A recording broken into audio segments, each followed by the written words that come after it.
Good evening, dear audience and friends. Let me warmly welcome you to the 4th edition of Opera Aperta at the Palazzo Michiel in Venice, hosted by the European Culture Center. My name is Ruth Matthäus-Baer. I am professor at the University of Applied Arts in Vienna, head of the department, head of the Center for Didactics for Arts and Interdisciplinary Education. The topic for tonight will be art and media ethics. Opera Aperta is a cooperation between the University of Applied Arts in Vienna, between the Academy of Fine Arts, and the oldest and best newspaper of the world, the Wiener Zeitung. Let us enjoy this evening. I want now to hand over to our moderator of tonight, Georg Rusegger. Thank you. Thank you, Ruth. And also welcome from my side, Georg Rusegger, Academy of the Fine Arts, Vienna, and our 4th panel here in Venice. I'm very delighted also that you join us here, and I'm very happy to welcome my dear panelists. And as we heard before, today we will talk about art and media ethics. It's also about media competencies, it's about media literacy, and all things connected, and how art can influence this level of interaction. So I will briefly introduce now my 3 panelists, and we will start. I start with Lucia Pedrana. She is exhibition organizer and head of university relations of the European Cultural Center, short ECC, our host here in Venice. And she's active as a networker and producer of exhibitions. She's dealing with audience engagement, and as well she is active in design education. Pia Schaller from the University of Applied Arts in Vienna. She's a designer and curator from the Center of Didactics of the University of Applied Arts. She is interested in designing interactions, and as well she is active in the field of artistic research and exhibition design. And last but not least, Wolfgang Renner from the Wiener Zeitung Academy. He's very much interested and devastated to quality media and in uncertain digital times. So he will represent the perspective of an ethical improvement in mass media. So I'm really happy now to hear a little bit about your personal statement. What is your connection to the topic of media ethics? And maybe we can start with you, Lucia. With pleasure.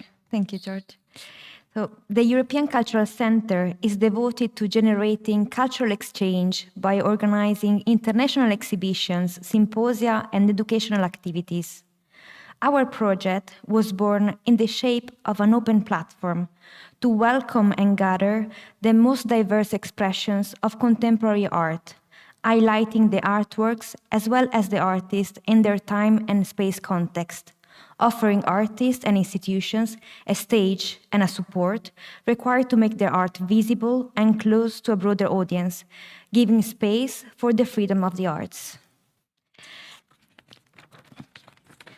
Today, we present every year the work of more than 200 artists on different levels of their careers, from different countries, with different cultural backgrounds, using different media. Art has the power to stimulate reactions in the viewers, provoke, disturb. Art is subjective, received and interpreted differently from each of the individuals placed in front of it. Thank you very much. Maybe we will go on with you, Pia. I'm interested in how we are reaching interaction, how we are reaching a very diverse audience, how we are getting through art and design ethical responsibility communicated. That will be, yeah. Thank you very much. Wolfgang, maybe you will give us some insight. Thank you, Georg. I'm convinced in times like this that quality media are the cornerstones of democracy. Because in uncertain times we are living right now, you need quality media, media that are doing value for trust. And from the company, the Wiener Zeitung I'm coming from, we can guarantee that we do value for trust and not value for money. And the first thing to create value for trust is to act ethical and to bring in the arts, as you always say, to bring in the arts, to have a special view on the things that we are doing. So let's tackle this information crisis with quality media and the art. Thank you very much. So as we have learned in the last 2 days, we have doing several workshops on the topic, and we also found out, or even it was becoming clearer, that ethical implementations and even ethics at all is not something that everybody has the same association of. And I think it's a very, very broad topic, and there are many implementations and different forms ethics can be applied. So for me, it would be interesting to hear from you, how do you, in your personal or professional life, relate to a kind of ethical framework? Where do you situate yourself? Who wants to start? I can share about our experience here at ECC. So when you organize and create an exhibition, you have to make choices. And these choices are gonna be, for sure, like not well received by everybody. They're gonna hurt someone, no? So you decide who is gonna be exhibiting in your exhibition, where is going to exhibit. Not always what, because we have a more, let's say, open approach to what kind of art, what kind of media they are presented in our exhibition. So we have this more like open stage for the artist. But you decide also like the coexistence of different projects. So artists from different backgrounds and approaches together, they might not like to be together, or where you present the project, no? The position, if it's prominent, not prominent, the venue was a former church that might be disturbing for someone, or that might be interesting. That was a bedroom, or when you work in historical venues, that might happen. So every day you need to make a choice, and that choice for sure is gonna hurt someone. I think especially in Venice, this is a great challenge, I would say. Maybe there's not every city the same like here, so you have to also tackle some historical issues, as you mentioned, and also like maybe kind of development forms. There is a lot of art around in Venice. There is a lot of tourists around in Venice. So I think this is also a pretty unique challenge to look into an ethical development within exhibition management. Pia, how does it apply to your life? I work closely with Lucia because we designed and curated an exhibition room here in the Palazzo Mora, and obviously it's a daily matter. It's the frame set. If you choose a picture, also Wolfgang will know that where you put the focus on. How do you put the frame? Is the whole picture the whole focus, or are you just narrowing it down and cutting, putting something out of the focus? It's a choice, and I think you need to always be aware of the different perspective, several different, because there are multiple perspectives on a topic like that. How is it gonna be read, not all, by different audiences? So it's like you said, it's a choice, a daily choice. But if I may continue to the choice, what for us is very important to bring the story in. There are many different choices, many different opinions, but what counts at the very end is the story behind maybe. And the objectives of the story have to be true, have to be a value. And that's why we love it to work together with artists, the CEE, to bring in different perspectives and to make a story out of it that are people interested in, and that people can feel that they are well informed when we are bringing the story. And the ethical point, sure, this is the thing that we are in. We are living all these ethical cornerstones to bring the right story to the right people. So yesterday we had this workshop with you together. We see some outcomes here on the whiteboard as well, and we figured out as well that this kind of ethical cornerstones which you mentioned, they have different implementations. They have the implementation of media ethics, so how media, mass media, global media is influencing democracies or political leadership, how media is also used to kind of influence or direct people giving information or is not giving information in specific ways. I mean, this was one of the pillars, but then on the other hand, we had as well the understanding, and we put democracy somehow in the middle of this compasses, because you presented to us and showed different ways of giving guidelines of orientation. So questions of learning, but also we talked about questions of emotions, involvement, motivation, even joy was a topic that ethics always seem to be very serious. It's something where you believe this is something we have to talk seriously about it. And in the first association, there's not so much joy involved. But then we agreed that maybe artistic practices, artistic interaction can also open up in a way to audiences which are maybe not taught or not even coming close to this understanding. So there is also kind of transformative power of the arts. So maybe if we are talking media, and if we are talking media ethics, for me it would be interesting how we put in the artistic, and it's always the arts. It's not like one art. It's like there are so many different forms. So maybe I will mirror back now to the panel. What kind of idea or what kind of examples do you see that that here the arts can have a specific role in to kind of support ethics or transform ethics or even criticize things or show stuff?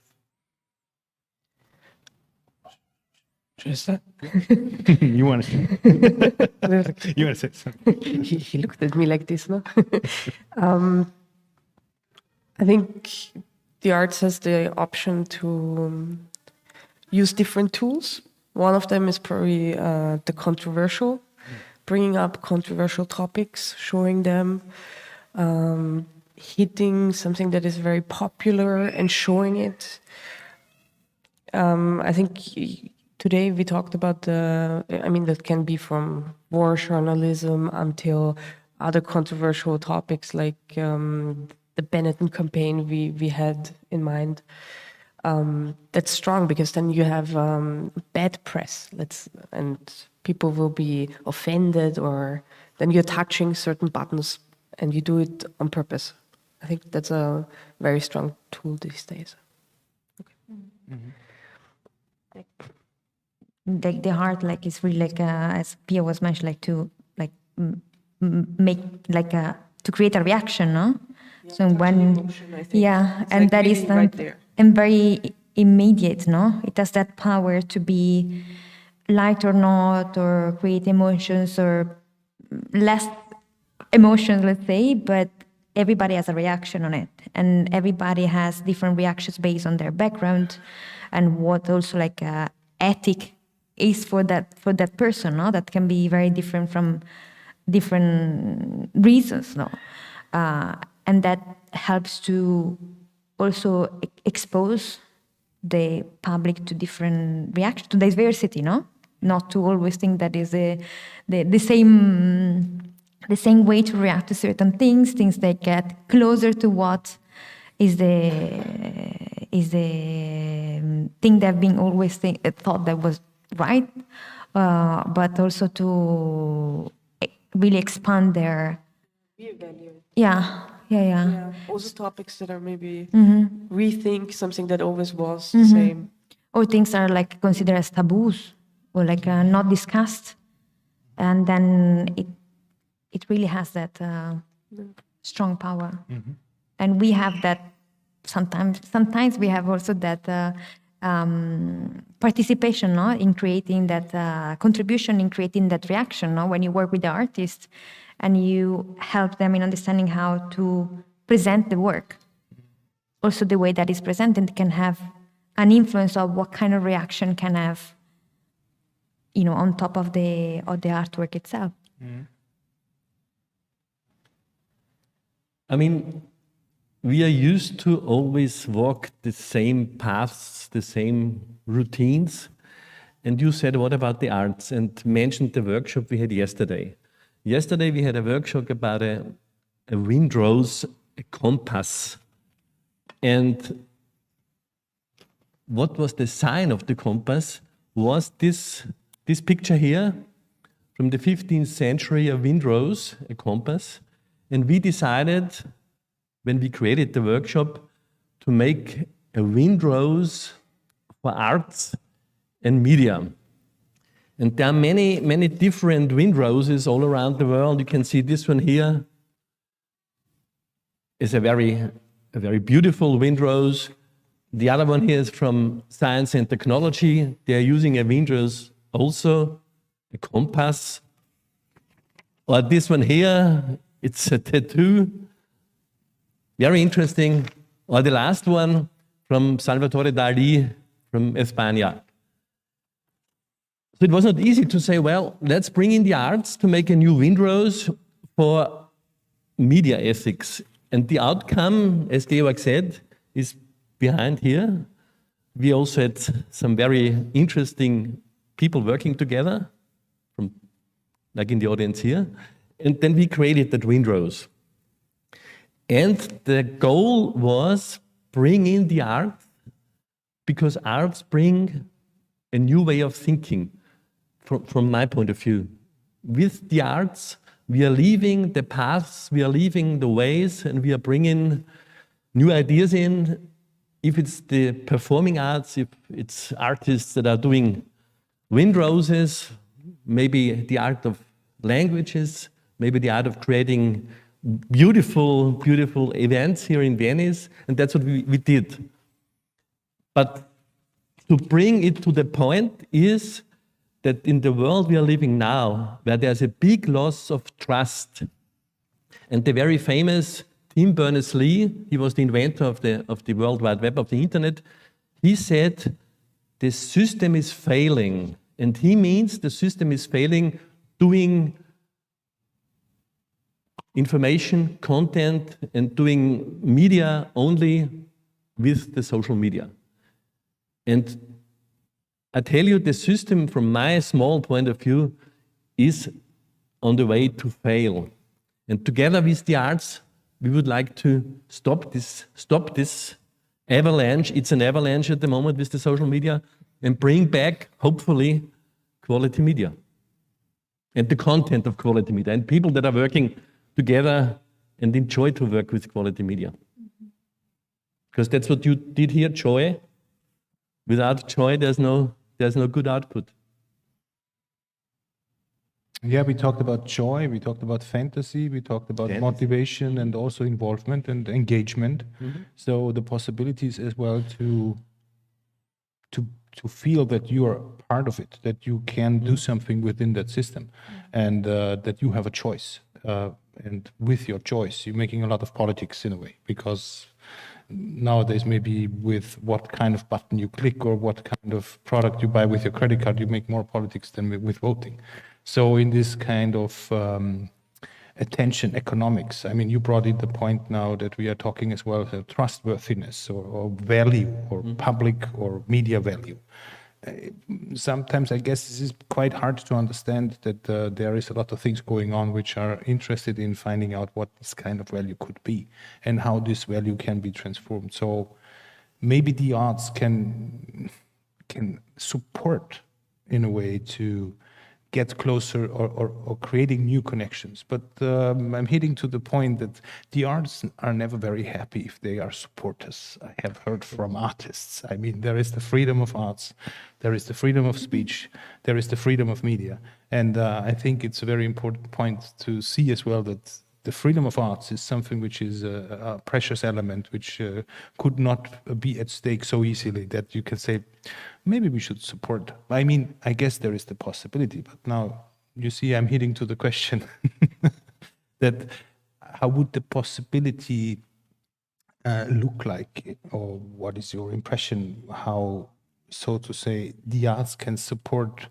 ethical or media ethical elements without just being a supportive element at its own. So not losing this freedom, but as well raising the awareness or include it somehow into their kind of interactions.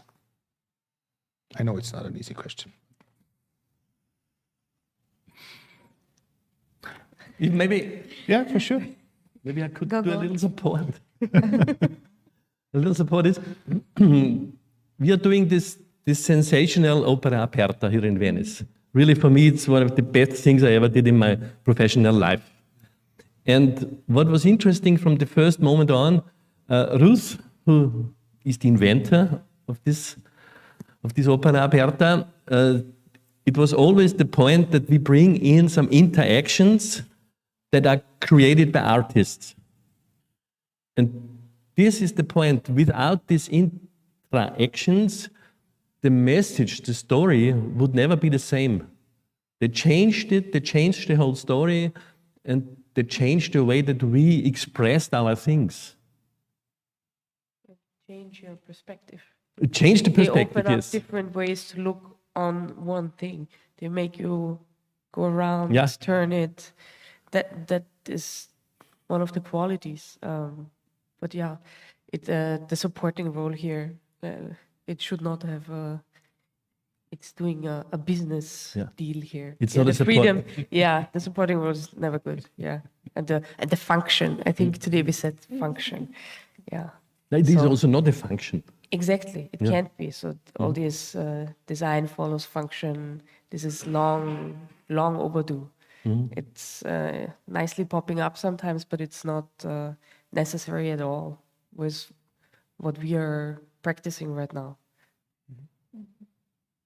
Yeah, I mean, to reconnect with what we were saying before is also like about the free expression in the arts, no? Like how you can support the arts to be free of express itself, the artist to be able to express themselves and then to, let's say, not serve because it's not about the function, but really to have that impact that we were sharing before and be able really to stimulate curiosity and really like move individuals and collective brains forward and move them forward to stimulate like a critical point of view on things and really like move the individual and the collective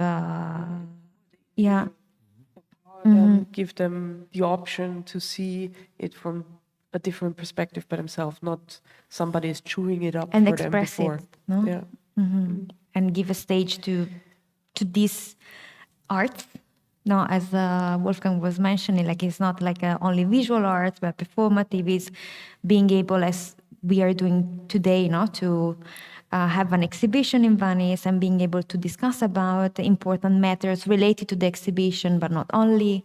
Being able to host performances within the exhibition space, and for the perspective, for instance, for ECC, is like having a free entrance exhibition. So really like push this possibility for as many people as possible to be exposed to that, to being able to go back to that, to reflect on that, and to meet the artists that did it, or really create that exchange, live exchange that can move individual and collective thoughts forward.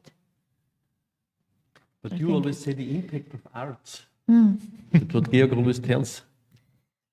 I would really wonder how to measure an impact of arts. With the measurement, this is always a bit of The measurement is always the problem. Everybody wants to measure everything. Yeah. So if you have a KPI, if you have it in the Yeah. checkbox, then it's fine. You can say, here we have it.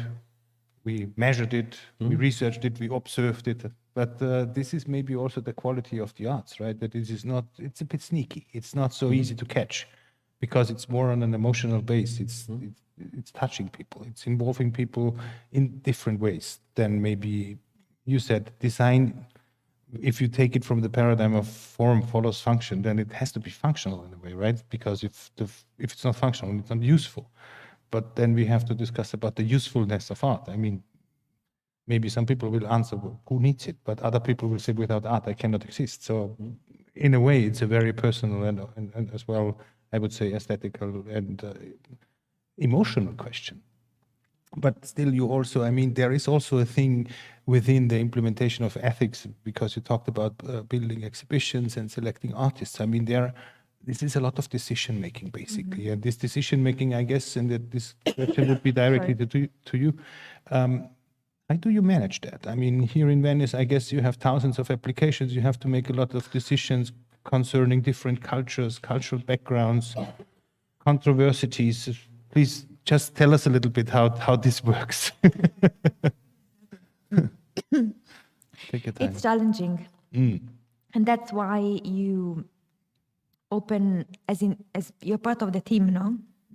And your team, together with you, is invited to explore as much as possible what is out of Venice, out of our walls, visit exhibition, visit different countries, see what is outside, and at the same time welcome what is outside and making it visible on our stage, no? And we try to create as much diverse as possible group. We try to put together, apologies, potentially also controversial coexistence, as I mentioned before.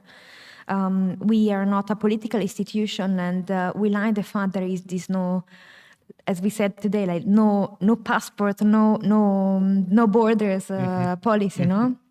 We have together artists that are from different countries that are, politically speaking, are not really doing very well together. We have Palestinian artists and Israeli artists, we have Ukrainian artists and Russian artists together. So there is like this intention, this will of making really like this stage accessible, not limit the access to this stage to anybody because of the passport they hold or the social or political situation their country is from. So for us, it's a very important thing it's a goal to bring together this diversity and to somehow bring the message that, like art is, it can be political if you want to be political, but it doesn't have to be political. It's something personal that the artist creates based on the background, situation, etc. And then it's something also personal in the way that is perceived, no, and received. So these choices are made in order to, again, create as much as possible diverse group and not to exclude, trying to be as much inclusive as possible in the possibilities that we have. Like, you cannot always do it, but you try to expand every year the number of countries that are represented, trying to bring together young, emerging artists, students in art schools together with the big masters. So you really try to create a conversation, no? Create a debate based on also the diversity of the stage of career, media, country they're from, culture they're from, and really to stimulate this conversation. So I would say, yeah, we try to expand this diverse platform through our choices. But I really have a question. We are in here in one of the cradles of the arts in Venice. You are in the center of the cradle of the arts. But what about sustainability? You're doing this for half a year, and you said the masters of arts are here, the students are here, it's highly diverse, and then in November it ends. Yeah. And then? What's the story then? The story, hopefully, is that to continue, no? To have like over like 6 or 7 months, you try to have an impact. Yeah. An impact on, it's not like a measurable, probably in numbers, but it's an impact on the individual. They were part of the exhibit, so they planned it, they thought what to bring, how to bring, and they prepare an exhibition, an impact on us, like as a team, how we have been working together with this super diverse group of artists coming from all over the world, and an impact on the visitors. So you try to you do your best in order to have an impact through the exhibition that you make. But then it's really like the students go back to school or the artists go back to their studios, and they can bring with them this experience, no? The story continues. That doesn't continue like collectively in Venice, but it continues like in many different parts. Yeah. And may I do one more question? How does it personally change you? It's like I think no. But It's it must, because it must change Sure. your attitude, maybe. Sure, no, absolutely. Yeah. If you consider that every year we present at least 200 different artists, that means that we speak with 1,000. Yeah. And then, there is like and it's a circle, no? That the exhibition ends, but in the possible ways, you keep conversations going with the participants of the previous show. You try to keep somehow track of what they do, to see what they do in other parts of the world.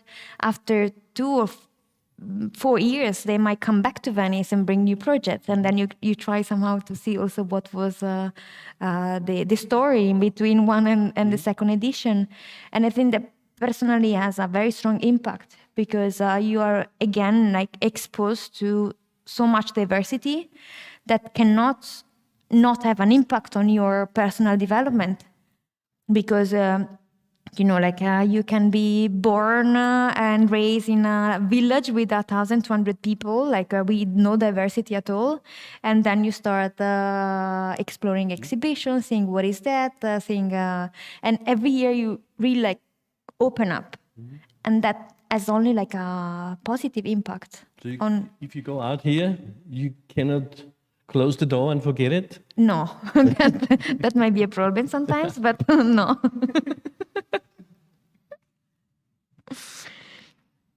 Fine, thank you very much. Now you mentioned also something which is might fruitful for the discussion, the context of where you learn, so to say, an ethical understanding, or where you get educated in having a specific viewpoint. I mean, this question could have two sides. The one could be, where is it for you that you can observe that in the arts there is some kind of ethical understanding in education? I mean, this is more the educational side of the question.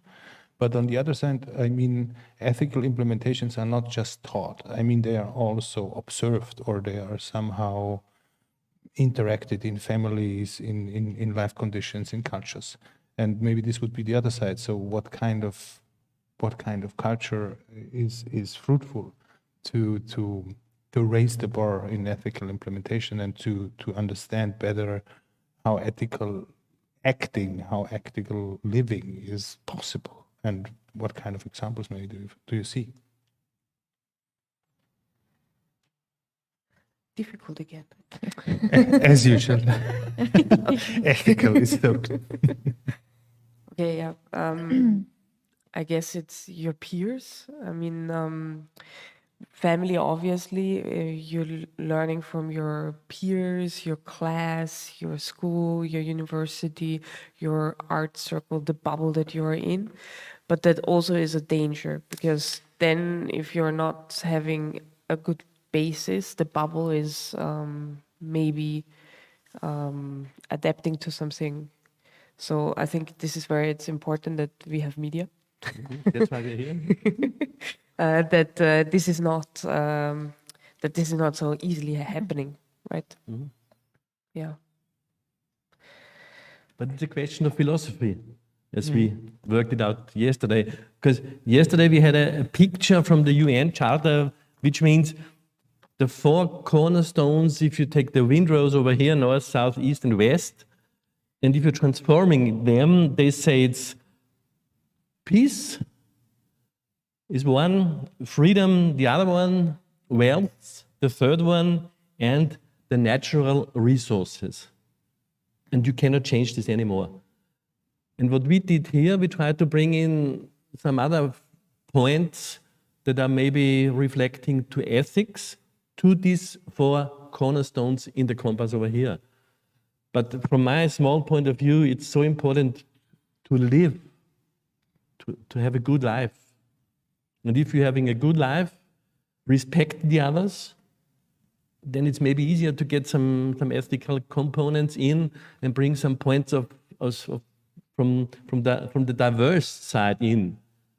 And arts could be the engine behind. Could. I mean, we see, for example, that we have established now ethical boards for specific disciplines in science, for example.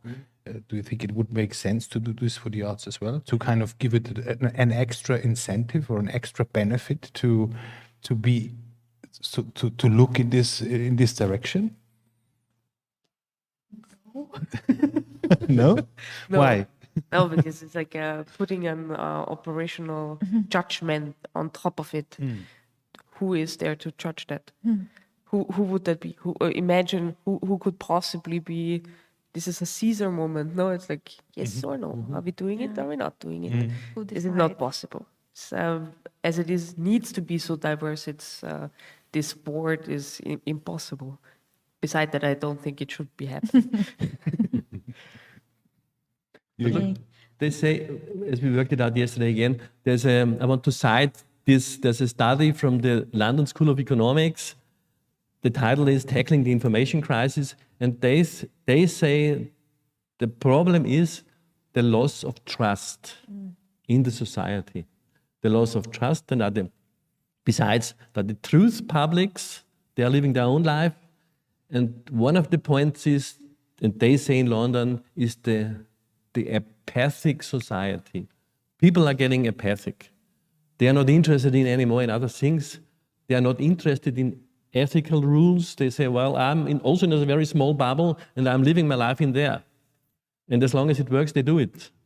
So the question is, how do you get into this bubble? How can we create a life from the side of media, I mean, how can we create a life that we can get into this bubble in and show how it could be a good life for everybody? And arts could be the engine.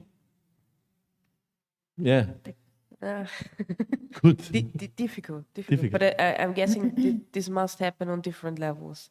It must happen on, okay, let's say reading, obviously, the arts, or having access, getting platforms. But what about these bubbles that cannot come to Venice? But how can, maybe Lucia can say, well, we invite them all? Like how it's a very important question. Like how do you break that bubble? That's what I mean. That is something that we are facing nowadays after like the unprecedented times during the unprecedented time that we are living now. Like how you can access that personal area, no? That this barrier that has been created over the latest years, and now you can do it through media. But many times those media, they've been also like building up that barrier, no? So the art is many times helping to create empathy, no? To create empathy and take people out of their distance, the distance they have between each other. But I don't have an answer. Like I I wish I had, but for sure that can help in creating like an emotional connection with the people, and then kind of access that bubble. But depends again, like what media you also use to bring the arts to the people there close to that isolation, no? So it's Yeah, and who's in charge of this media? Because this study that I cited right now is, besides the loss of trust in society, there's nearly no more trust from the people to believe in media. Because of the avalanche, as I said before, from social media. You cannot stop it. yeah. And you don't really, you do not think about it, what they are, I say it as it is, what they are destroying with what they are doing. Because they are private companies, they do what they want. They do it for you, we talked about it, they do it for money, that's the first thing, and then power. They want to have power about the people. This is social media. Because people do not use anymore, as I know it for sure, people, in Italy it will be the same, people do not use quality media in that way that we would like to wish it.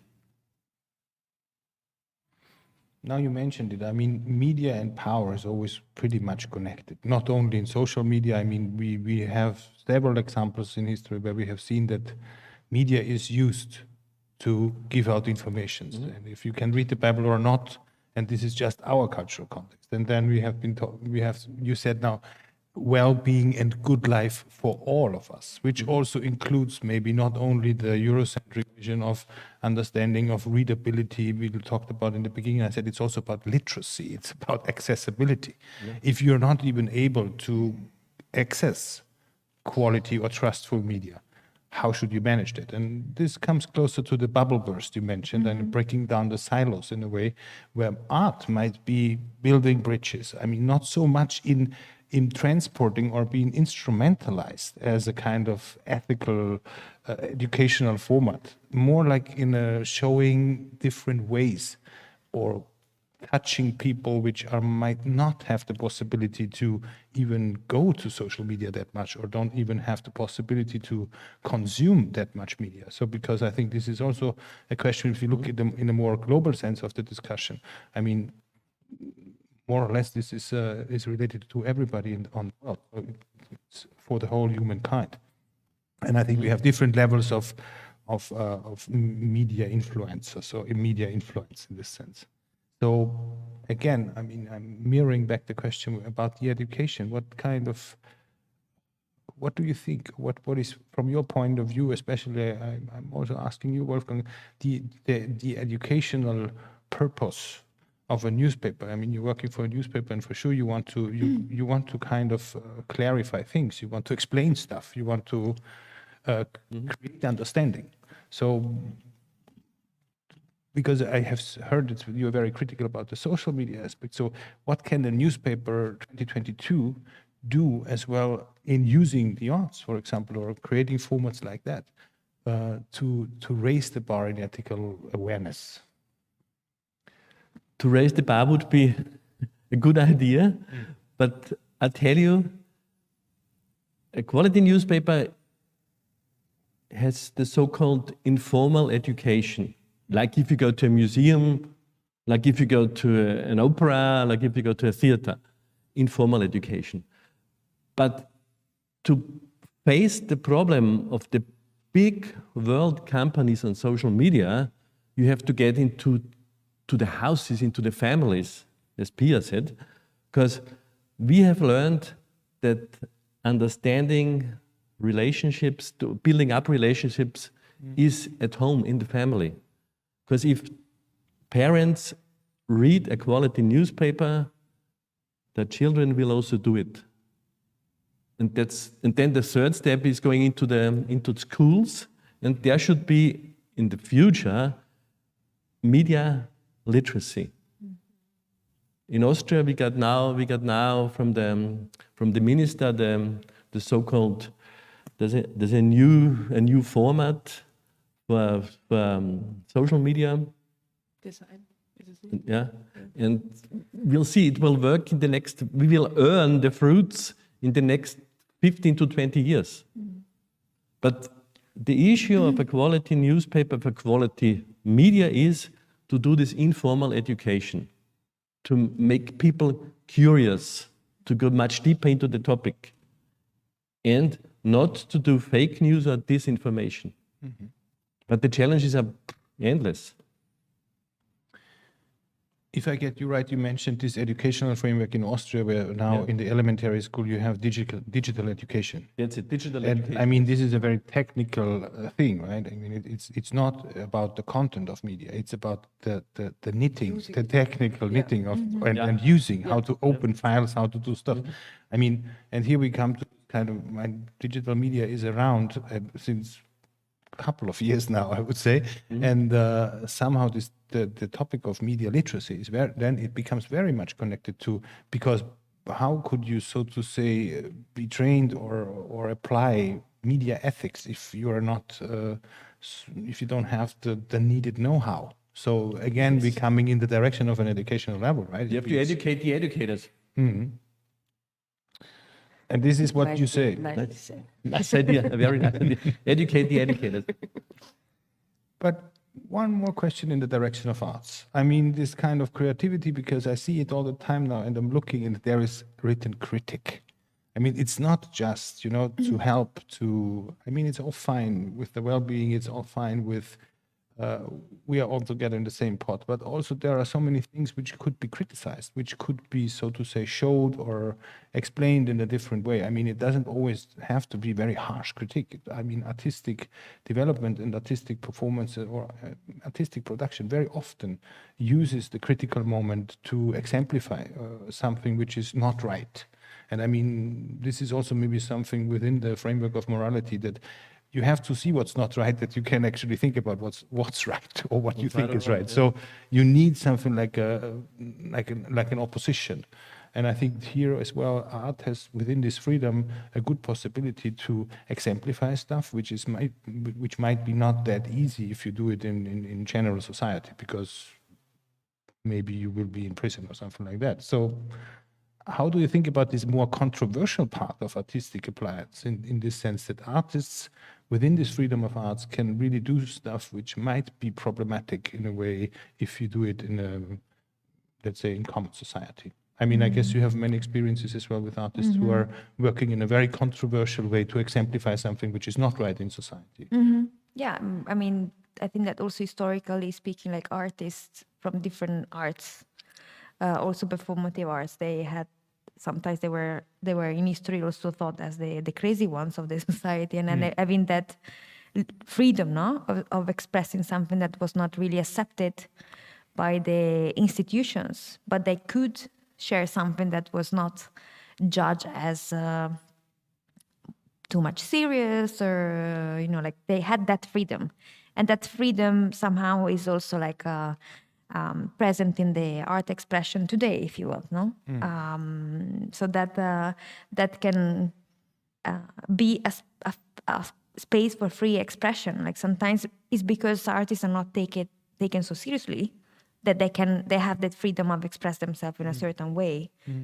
If that somehow answered the question, but in terms of being able to express themselves differently from like an art educator or an educator in general, no, that has more like a institutional position, and that can I don't know, maybe open some doors.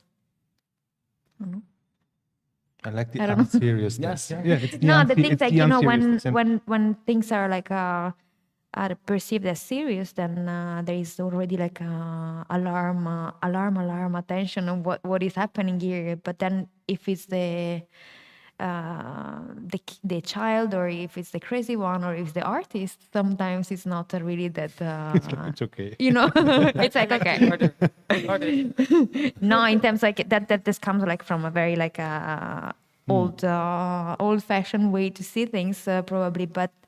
Still today, artists have more freedom in the way I see sometimes. Not in all cultures, not in all political situations, but then, like probably in the context we live here, like for instance in Venice, or in our bubble in Venice. Another bubble, yeah. In the other bubble, that is for sure, like there is more freedom in that. And that can be somehow like a way like to make a bridge through I don't know that.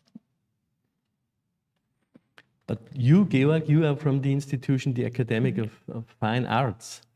There are the game changers, the rule breakers. Hope so.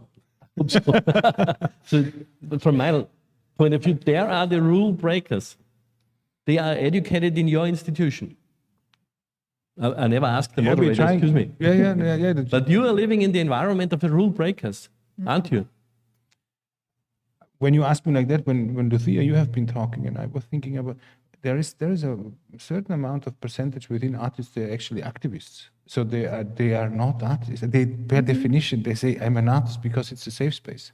You can do something, if you say I'm an artist, people don't take you too serious, or it's like, okay, I don't get it anyways. So I think this is, this space becomes a transformative space for people who actually maybe don't fit that much into what we are thinking in society, what's right, or what we believe is serious, or what we believe is fact-based science, or whatever. So, I mean, there is, for sure, there is also not only the personnel of an artist, there is also this space you can claim that you're in.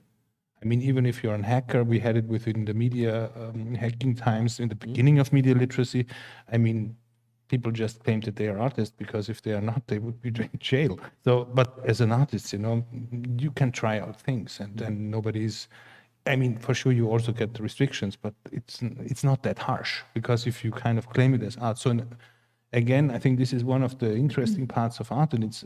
I don't believe it becomes a function, but it's a space you can claim, and it's a space you somehow like a safe spot, and it becomes, from my point of view, it becomes a more and more important thing because we have a very restricted society. We are facing serious problems and challenges, so to have this fantasy and to have this joy and to have this motivation to do stuff, you need some space where you can really interact, express yourself. And I think these are art universities in contemporary times. It's not that much anymore that you have a painter and he's telling you how to paint, and then fine, and then everybody's like, oh yeah, you're doing good paintings. And I think this is also this kind of freedom, which is not just this free space, it's also the freedom of development, what you're doing.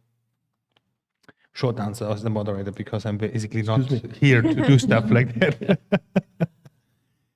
So maybe we do a final round on, so not summing up, but in a way still I have a bit the feeling when I look at the board and I see art and media ethics, for me it's not easy to kind of bring that in. I mean, we have discussed that there is somehow art as a carrier, if somebody wants to kind of reach different target groups. On the other hand, we had the question of design and selection and also the curatorship around that, which is not so much the artistic way of doing it. It's more like the selection and the boldness of doing stuff. I mean, giving things a chance and mixing things together. Yeah, maybe in the end, a kind of personal question. What do you think? Where do you see the potential of art in ethics or in media ethics? What would be your motivation, or what would be a dream or vision of that?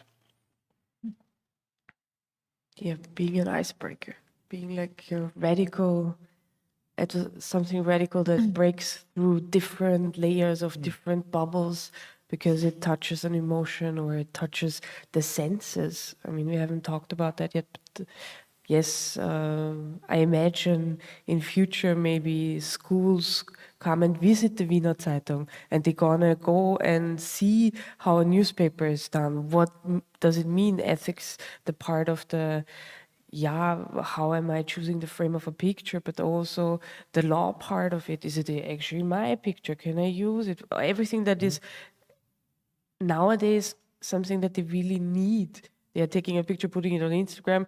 Is it actually their picture? Do they find it somewhere on Google? Who is owning it? It's something that is a topic that they need, and it's I imagine a free sharing of this knowledge. And as soon as they're engaged with places like a publishing group, then they value it, and then I see that it will stay and it will flourish in that, and then they can create their own art, to be critical about it, to have their safe spaces, how you put it before, nicely. Yeah, I imagine that. That would be nice, no? To break the bubble. No, I mean, that's. I think it's a wish, like it's a hope for the future, like to see like this bubble to get broken or like access. Open. I mean, I don't want to put them out of the bubble. It's not always necessary. People could be closing. I don't know. It's just staying with their family. It doesn't always need to be like crazy ideas bubbles. Yeah, it's just no. Not all of them are But I like the fact that you also brought in the conversation the art education, or the role of the art educators in the scene, no? To imagine, like, now you see artists or young artists still in school in the exhibition, no? And you start picturing what is gonna be the future of the art and how they're gonna touch the people, how they're gonna like stimulate these reactions. So I'm always very curious and optimistic about to see what is gonna boiling in the art school, and how like important is the role of the art educators in this, and to create this space, no, to guarantee this free space for the young artists. So I don't know. I think that is a very important space to keep alive, and to The actual safe yeah space, yeah. the art school. I mean, that's One of them. no pressure. I would like to express a wish. A wish. The wish could be, or should be, that the arts, as I learned from you, thanks a lot, the arts and the media are in the future a very, very strong pillar of democracy. The pillar of democracy. I got a good friend in Austria. She's the director of the Viennese Library. She always says, we are needed more than ever. And I think that could be the clue for the future. Arts, media, a strong force, pillar in democracy, needed more than ever. Thank you very much. I think this is basically a nice final word. Arts are needed more than ever. On the other hand, I think what this final round showed is this kind of still keeping up this inspirational moment. I mean, people are inspired by arts. People are having powers when they are looking at stuff. They're having ideas. And I mean, this brings back this energy. This brings as well back this keeping people inspired of doing stuff, of keeping things going, breaking bubbles or breaking the ice or discovering new stuff. I think this would be really something where the arts fit quite well. You talked about the trusted environment, so maybe this is more the free environments where even young people can go and can, so to say, prospect the world in new ways. And for sure, media and medias, I mean, this is not just always one media, there is so much media around. Yeah. Might still the global transformative thing where we are connected through, which I see the connectivity issue. And I think now I would slowly hand over to the performance of Ruth Matthäus-Bär, which prepared really newly prepared and also designed and made piece, a performance by Ruth Matthäus-Bär.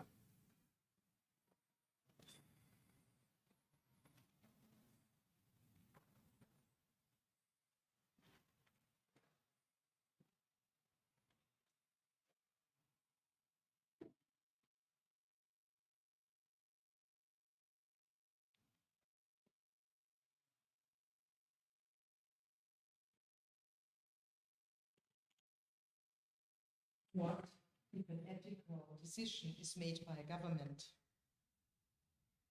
This performance aims to get to the heart of the current situation of the media landscape in the world.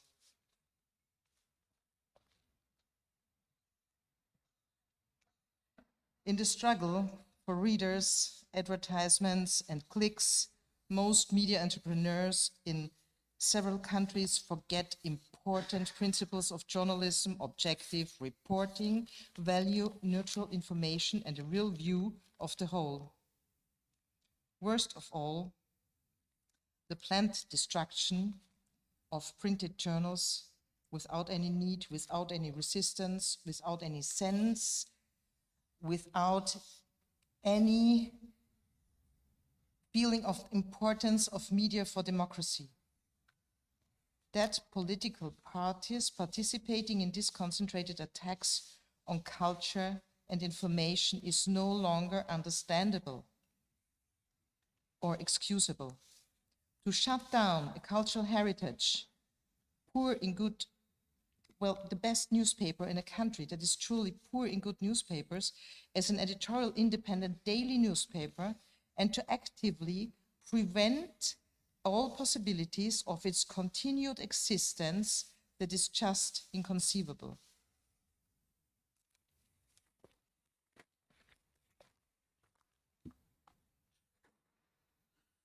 I am deeply shocked. I appeal to you, esteemed federal presidents, to do everything in your power of persuasion to permanently secure the continued existence of the unique cultural assets.